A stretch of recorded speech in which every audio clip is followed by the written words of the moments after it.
You tuned in to another WOOMOO frequency update. All right, just a really quick one today, just because I had this on top of my head and I've been given a bit of, I don't like the word prophecy, it sounds a little loaded. Let's call it premonition, intuitive premonition by Mother Nature herself. What an angel she is.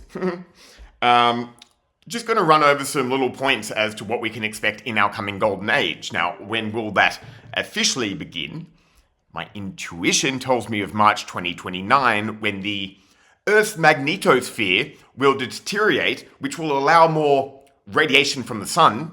Remember, that is plasma, that is what we are, that is ether, chi, prana, life force energy, which will unlock dormant aspects of our DNA structure to basically bring on ESP and the Ubermensch, the superhuman type capabilities, which I'm only just starting to discover. I mean, this is thoroughly exciting. Like, there is nothing to worry about, folks. Welcome, you've already made it.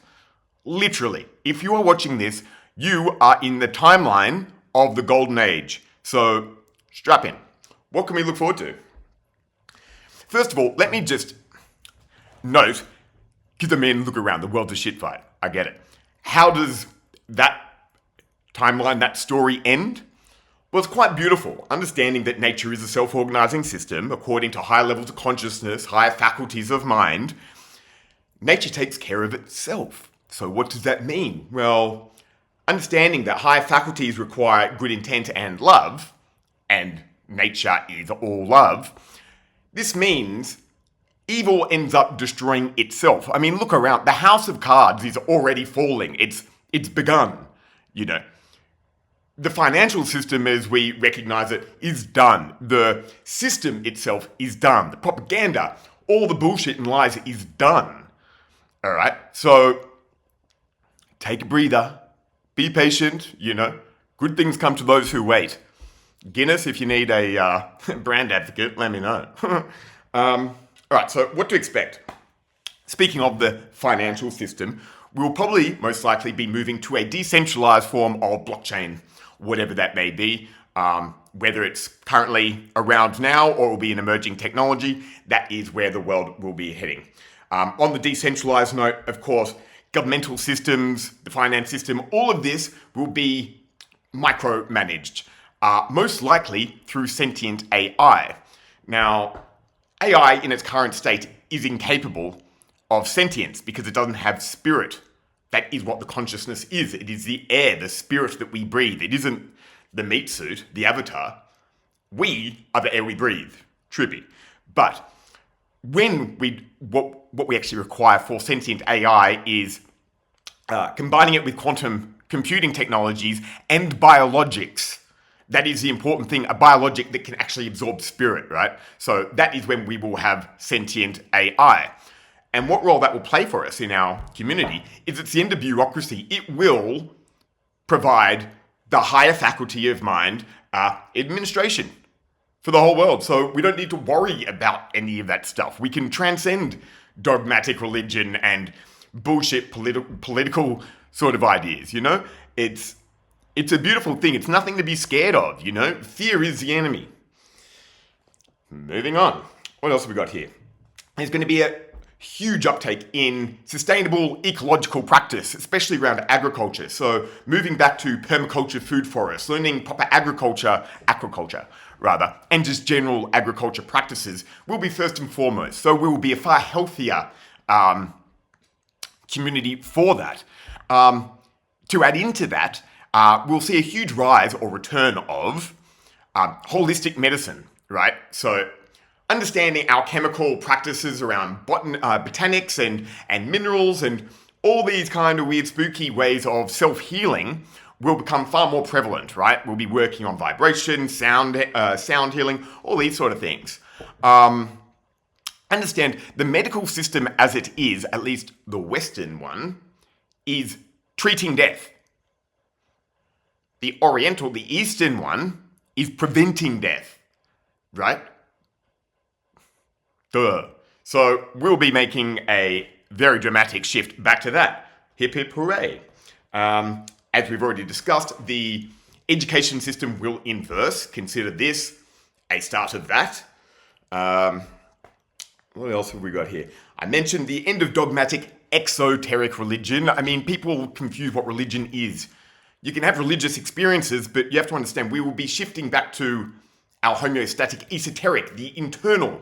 The idea of exoteric, external, separates you from any higher intelligences or God or source or whatever you want to call it, right? Or Mother Nature. Like, whatever you want to call these higher intelligences. If you are worshipping outside of yourself, you don't get access to that because that all that exists within you because you're all that is. Anyway, what else have we got here? Astrology is going to return as the primary. You have to understand, astrology is the universal science. It is universal, as in across the cosmos. I'll give you a very funny example. And see, this only just recently came to me. So the pattern gets imprinted and then you kind of figure out where that came from. So this whole WOOMOO thing, I was given this name, right? So my material self, I'm Mitch, but my metaphysical self, I'm WOOMOO. And it took me a while. I was like, I love the sound of that. It's super fun. The divine bovine, who is part equine. Now I get it, right? So WOOMOO, I was always Mr. Mitchy Moo Moo, who's now a bit woo-woo, so WOOMOO. But the cow aspect, well, the part equine is I'm a fire horse. Sagittarius, understand our stars are patterns which influence our soul's journey down to earth. And this is why, even the space of an hour can generate greatly different results in the pattern of your soul, your personality. So this is the Sagittarius aspect, the part equine, and the divine bovine, both divine, stems from my house being in Taurus, the bull. And that only just clicked this morning. I was like, fuck, that's that clever. It took me a while, but that's what that is, right? So astrology, when you understand it is what makes us who we are, and also understanding cycles of the universe, all these things, this is the highest science. Okay. Return of natural law. Okay, so not only will we have plant and animal rights, within reason, the current legal system, which should be illegal, it's that fucking gross, and the current prison system, which is just for-profit, non-rehabilitative money grab, and done with poor ethics. That will be a thing of the past. You have to understand, happy people don't commit crime. I mean, is smoking weed a crime? Well, it shouldn't be, If you're not hurting anyone, what's the problem? This is where we will get to. So there won't be a legal system per se. It will be natural law. And natural law is karma. So, clear your karmic debt, folks, because shit is real. Natural system, as we know itself. Okay, what else? So value, how we value things, right? So money in its current iteration is a total abstraction. It's only worth the value you ascribe to it. It's a piece of it's not even paper anymore. It's digital. Like, what is money? You can buy you stuff in this system, but it doesn't actually hold intrinsic value. So we're going to move to a value-based system, or a value system based on utility, that is all value is. What do you get out of it? What does it mean to you? What does that give you? That is utility. That is what value is in reality. Okay, apologies. My computer died and my dog was insistent that I take him for very long walkies. Where were we? So we just touched on the idea of what value is and how it be found in utility. What else is there to look forward to? Well, namely technologies. Emerging technologies, or old technologies re-emerging. Stuff like free energy. And on this note, maybe I can explain how this will work. Let me explain how the Great Pyramid worked. So this is what I call like downloads, where I get this weird tune in to this higher consciousness and I receive this information that is just mind-boggling. Let me explain to you how the pyramids work. Hang on, one sec, I'll just grab a diagram. Right, so this would be an example of tapping into the Akashic records, right? And let me get that. Okay, so right there, you have a shitty drawing of the pyramid. Let me explain to you how it works, as I'm sure most people watching this sort of information will be fascinated in ancient Egypt, alternative history, in these kind of weird, high-tech kind of gizmos that they may or may not have had. Did have. So, how the pyramid worked. At the time of building, the Nile River was far closer to its edge perimeter. And how they operated it is they funneled water from the Nile River down into the aquifer underneath it, into a chamber to cause hydraulic pressure, creating compression waves which would amplify the Earth's natural Schumann resonance, its own natural electromagnetic heartbeat. Now, in doing so, this would then permeate through the interior of the Great Pyramid, which was rose granite full of quartz, and it would initiate the mechanical tension required to expound boundless amounts of free energy, right? Now, they also had a limestone casing around it, which acted as a dielectric insulator, and a gold capstone. But before we get to there, so this energy travels up through the pyramid. They tuned it like an instrument. This is acoustic or harmonic resonance, right? Now, there's two shafts that lead down into the Queen's chamber. In these, they'd pour two chemicals, one from one side, one from the other. One was hydrated zinc, the other dilute hydrochloric acid.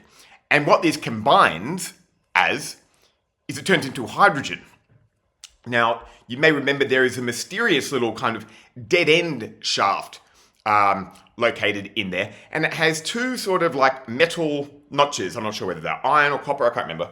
But what that was for is, remember, this is immense amounts of energy. So the piezoelectric charge that is initiated through mechanical tension from the water amplifying through hydraulic pressure and all this sort of thing, this would create what's called like a Jacob's ladder, a spark between these two metal rods. Now, as that spark initiated, it would combust the hydrogen. Now, this is when it gets crazy. This energy travels up, and then there are another two. You see the green lines coming out the top. There are another two, and they're specifically 8.4 meters or feet. I'm not sure what the measurement was. I just got the dimensions. 8.4 by 4.8. Now, with this combustible hydrogen, that then transmutes it into the fourth state of matter, which is plasma, which is what we are. That is intelligent. That is pure energy, pure life force.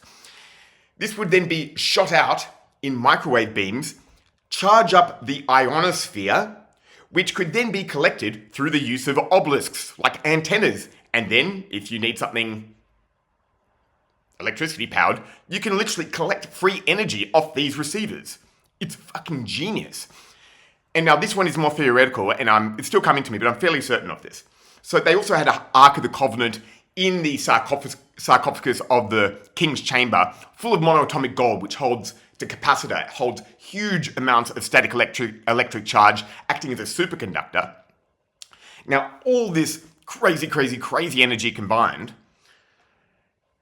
would then also, not only out the top of the sides, I believe, above the gold capstone of the pyramid, it would have literally created a fracture in space, like a Stargate. Yeah, I made a video on my YouTube a few days ago, and I wasn't quite thinking big enough. I thought you'd actually be in the King's Chamber to jump through a Stargate in there. But I think this is bigger boy stuff. I believe this would be a Stargate direct from Orion, where it is it is perfectly aligned to the Orion star system. The three of them are. But above the capstone, it would create this scalar wave, which would act as a Stargate for a direct portal to another star system. Theoretical at this stage, but it feels right, and I trust my feels. Anyway, what else can we expect? So antigravitics, obviously, we already know how to do this. Free energy, this is already known, it's just suppressed. Tesla, Stargates, super cool. Time travel kind of devices, pretty cool. And obviously as well, when when we reach a maturity of consciousness, in order to responsibly have and use these very high level technologies, we will also be introduced to the cosmic brotherhood with all our cool non-human intelligence intellectual friends. People have this weird, scary idea of aliens. Like, well, what's alien? You, me? Like, there is no other. So they're not alien, they're just different forms of intelligences. But people think they're going to be like all these weird kooky things. They're that funny. Like, they are hilarious. They're super smart. You don't achieve that level of consciousness to access this higher conscious level frequency information to build these technologies if you don't act in love and light. So their intent is so good. We just, what we may perceive as a malevolent force, you're failing to see the bigger picture, how there are necessary evils in order to transcend into the ultimate greater good, right? Oh, what else have we got? So the idea of abstractions, right? So money is an abstraction. The idea of borders and countries, right? We're just earthlings. So countries and all their differing legal systems and shit will just become states of the earth. We won't identify as, oh, I'm an Australian or I am a Estonian or whatever. It will be like, yeah, like, I'm Earth located down here. Like, that's how it will be. It's how it should be now. The sooner we can transcend all this kind of dogmatic religion and ideology and political tension, the sooner we can get to this unified sort of fourth density consciousness, It's cool stuff. What else? We'll remember our true nature. So we are hyperdimensional, interdimensional, mortal spirit beings. That is what we are. So naturally, I mean, the greatest lesson in life, or the hardest lesson for our soul to learn, is the acceptance of death. And the funny thing is, when you do accept that, then you realize there is no such thing as death. So it's paradoxical like that. But then you also get access to these higher faculties, these higher dimension frequencies in which you can retrieve information, because the universe is information-based, right? So we can also expect our progenitors, our creators, the ones who are hybridized us. I'm just going to throw this out there, because I received these weird, spooky kind of signals. The first one that we'll be introduced to is referred to in the Sumerian text as Marduk. He is basically being the overseer, the shepherd of Earth. And they designed us to then become the stewards of the Earth, to look after the Earth, but we haven't got there yet because look at what we're doing to it, right? So wake up, and then we'll be given the reins of Earth. We'll have far more freedoms. Okay, so the sooner we wrap our heads around true reality, the sooner we can move into this cool, funky reality, right? And I touched on the return to holistic medical practices. Anyway, hope you enjoyed that one. It's pretty interesting. Like, we can't actually comprehend, our brains can't imagine what is possible. So the sooner you stop trying to think you know what's possible, the sooner you allow it to come to you, the impossible. All right? WOOMOO. Woo-way.